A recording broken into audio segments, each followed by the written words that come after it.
Okay, today we are reading Chapter 18 of Stout-Hearted Seven, Orphaned on the Oregon Trail. We are on page 182. Catherine and her sisters climbed stiffly out of the wagon and looked around. They could not yet believe they were safe. Miss Saunders, who had ridden with them, led them across an open courtyard to a candlelit room where several men were sitting. Matilda, eyes wide, walked straight to a white-haired stranger. "Are you Uncle Pete?" He bent toward her. "What did you say, little girl?" "Are you Uncle Pete, the man who bought us from the Indians? If you are, I want to say thank you." "That pays me well," Peter Sking Ogden laughed and set her on his knee. From that moment, she became his special pet. The four girls were most tenderly cared for. Everyone seemed to realize that of all the captives, they had suffered the most. Many of the women had lost their husbands, but still had their children. The children had lost their fathers, but their mothers were still with them. The Sager girls had lost their second set of parents, both brothers and one sister. What was to become of them, no one yet could tell, for they had no known relatives. On the following day, when the chiefs came to collect the ransom, the captains learned that the price of their freedom had been 62 three-point Hudson's Bay blankets, 63 cotton shirts, 12 guns, 600 loads of ammunition, 12 flints, and 37 pounds of tobacco, worth altogether about $500. The Sager girls were delighted to find Mr. Stanley, the artist, here. He told them he had been on his way to Waiilatpu the day of the massacre, when his Spokane Indian guide had learned of the terrible news from a passing acquaintance. Stanley had stopped at the fort while the guide hurried back to tell the Ells and Walkers. Mr. Ogden sent word to the Spaulding family to come, and anxious days followed while those in the fort waited for them to arrive. Some of the Cayuse had bragged that Mr. Spaulding would never get there alive. They had not counted on the devotion of the Nez Perce, who had formed a bodyguard to surround Mr. and Mrs. Spaulding, their 3 young children, and Mary Johnson. The day they reached the fort, a shout of relief went up from inside, especially Eliza. It had been decided that the Fort Walla Walla survivors would travel down the Columbia River to Fort Vancouver, and while waiting for the Spauldings, the women had made good use of their time to bake quantities of bread and cook pots of meats for the trip. At dawn on Monday, January 3rd, 1848, the Hudson's Bay men lined up their 3 large bateaux at the edge of the river. Each boat could carry 15 to 20 passengers and 8 paddlers. The former captives hurried down from the fort and took their places while armed men stood on guard. The Manson boys were going to their father in Vancouver, but David Mallon would have to stay behind. Mr. McBean, the new Hudson's Bay factor, said because the boy was an Indian, not a member of Dr. Whitman's family, there would be no one in the valley to take charge of him. As the boats shot out into the current of the mighty Columbia, Catherine and her sisters looked back to see him standing alone on the shore, crying as if his heart would break. The girls felt they had lost another brother. Uncle Pete had assigned the Sager girls and Mr. Stanley to his own bateau. Together, the 2 men struggled to keep the children as comfortable as possible.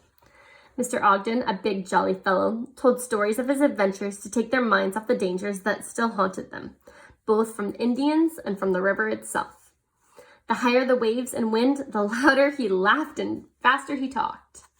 Mr. Stanley kept Matilda and Elizabeth on the thwart beside him, with his own blanket wrapped around them on top of theirs. Even so, they ached with cold long before Mr. Ogden ordered the boats ashore for the night. As soon as they set foot on land, the man hurried up the bank to set up tents and start fires. Though Henrietta was only 3.5 years old and thin from her illness, she was a heavy load for Catherine as she struggled out of the boat. Suddenly, she felt the child lifted from her arms. Uncle Pete handed her his gun holster. "You be my arm bearer, and I'll carry the baby." Catherine laughed for the first time that day. From then on, this was the procedure every time they went ashore. After a quick supper, everyone crawled into the tents for shelter from the bitter wind and bedded down as best they could. Again, Mr. Stanley came to the aid of the Sager girls, giving them his blanket. "How will you keep warm?" Catherine asked him. "Oh, I'll bunk with Uncle Pete. He is fat enough to keep both of us at the boiling point." His jolly laugh reassured the shivering girls. On the afternoon of the 6th day, The boatman suddenly began to sing and paddle with great speed. The refugees who had been huddling silently together sat up as if a new life had been poured into them. Along the shore, they saw a great crowd of men waving their hats and yelling at the boats swung into the beach. Fort Vancouver, the great fort of which father and mother had so often spoke. The girls marveled at the high walls, the bastions in the corner, and the British Union Jack flying above the main building. 2 days later, the drab little party again took to the boats to cross the Columbia and paddle a short distance up the Willamette River to the new city of Portland. There, about 50 Oregon volunteers were camped across the river, and as the canoes appeared, the soldiers fired a salute. At the first shot, the Sager girls dropped to the bottom of the boat, sure they were yet to be killed. But Mr. Stanley bent over them. "It's all right, little ones. They are just welcoming you." The children could now see some of the soldiers getting into the boats to cross over them. Catherine recognized General Cornelius Gillum, who had been with their wagon train and now was the leader of the volunteers. He leaped to the dock and hurried to the girls, standing beside Mr. Ogden. "I want to shake hands with my young friends, the Sager girls. I remember your parents well," he said to the comfort of Catherine in particular. "To think that someone here knew them." To their surprise, Captain Shaw, their old friend, was there, also with 3 of his sons, all members of the volunteers. Everywhere were smiling faces, making the girls feeling less alone. They met with Governor Abernathy, who had once been a missionary and knew the Whitmans. He invited the Spaldings and the Sager girls to stay at his home in Oregon City, a few miles upstream, for a day or 2. Mr. Stanley hurried away without saying goodbye. Catherine felt a little hurt about it, but soon saw him coming back along the street carrying several packages. "Now then, my little friends, I want you to have something to remember me by." He gave 1 package to each girl. "Don't open them now, but when you get to your new home, wherever it might be, you will find enough cloth in each package for a new dress." "Oh, thank you, Mr. Stanley," they shouted. "New dresses. Did anyone ever need them more?" "Come, children, Mr. Spalding said.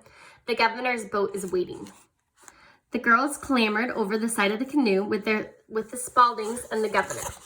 2 men paddled it up the river until they came in sight of a magnificent waterfall where the Willamette River poured over great rock ledges. At one side, a small tent had grown up with houses both above and below the falls. Oregon City, the capital of the Provisional Territory.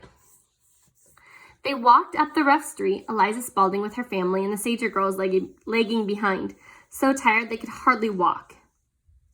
The others reached the governor's house and climbed a short flight of steps to the open door where the wife waited to greet them. Catherine heard the voices, then the door closed. She and her sisters seemed to have been forgotten. At the foot of the steps, they stood in a forlorn little group, Henrietta leaning against Catherine, Matilda and Elizabeth beside her. From the river below them rose a thick, cold fog. The roar of the fall sounded like thunder. All around stood a forest of fir trees, so tall they seemed to pierce the sky. A damp, pungent odor assailed the girls' nostrils. As the short January day waned, darkness came down upon them, broken only here and there by the feeble light of a candle in the houses they could not see. Matilda and Elizabeth began to cry softly, their tears making cold, wet spots in Catherine's ragged dress. An awful feeling of desolation swept over her. Never in all the terrible weeks behind them had she felt so utterly alone. Mental pictures flashed across her mind. Papa's bureau placed beside the Green River, Mama's at Pilgrim's Spree, that dreadful grave at Waialapu where John and Frank lay, Louise all by herself. Oh, why had they ever left Missouri?